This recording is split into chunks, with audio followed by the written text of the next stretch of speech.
They say the mountain takes what it wants. But 20 years ago, on the night the storm screamed like a banshee, I took something back. I wasn't looking for company. I was just trying to survive the night. But then I saw him, a black shadow in the white snow. The king of the forest, broken and bleeding, left to die. The law of the wild is simple. The weak die. But looking into those fading amber eyes, I couldn't walk away. I grabbed the sled. The wind fought me every step. He was heavy, dead weight. I dragged him through the drifts, my lungs burning, the cold biting through my bones. I didn't know if he would survive. I didn't know if he would kill me when he woke up. I just pulled. I got him inside. The warmth of the cabin hit us like a wall. I stitched his wounds by the firelight.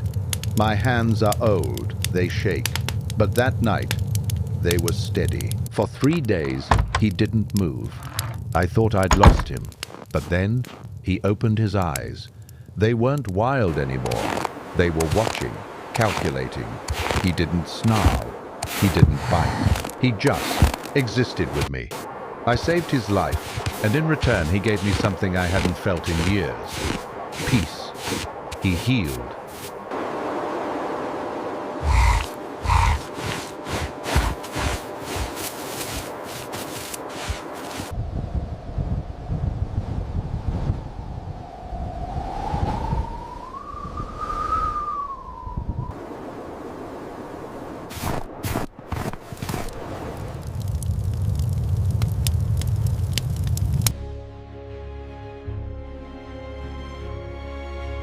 Spring arrived. I went to the river to fish. I made a mistake. I got too comfortable. I didn't hear her coming until the birds stopped singing. A grizzly mother, 700 pounds of fury, protecting her cubs. She charged. I fell back into the water, helpless. I had no gun, no knife. I closed my eyes and waited for the end. But the end didn't come. A black streak launched from the cliff. My wolf. He hit the bear with the force of a freight train. He wasn't big enough to win, but he didn't care. He was buying me time. The bear swiped him aside, roaring. But then, the howl. Not 1, 10. His pack had returned. They swarmed from the trees, a wall of teeth and grey fur. They stood between me and death. The bear knew she couldn't win.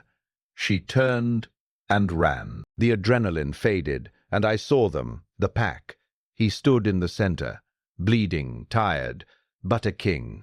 He walked to me one last time. He pressed his forehead against mine, rough fur against old skin. A goodbye that didn't need words. The roar of the bear faded into the trees, leaving a silence so heavy it pressed against my chest. I sat there, in the freezing river, shivering, not from the cold, but from the awe. I looked up. The riverbank wasn't empty. They were everywhere. Grey ghosts in the mist. The pack. They didn't growl, they didn't move. They just watched me with ancient golden eyes. A circle of guardians. The pack parted as he walked toward me. My heart hammered in my chest. He stopped, inches from my face. I could see the wildness in his eyes, the savage power that had just fought a grizzly bear. But he didn't bite. He lowered his massive head and pressed his forehead against mine, rough fur against my old, wrinkled skin. His hot breath mixing with the cold mountain air.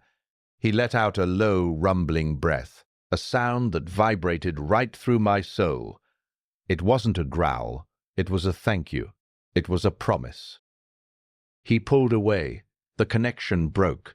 He turned his back to me and looked toward the deep woods. He didn't look back. Kings never do. One by one, they melted into the trees. Smoke returning to the fire. I walked back to the cabin alone. The coffee cup still sits on the table. The rug by the fire is empty. But I am not the same man who lived here before the storm.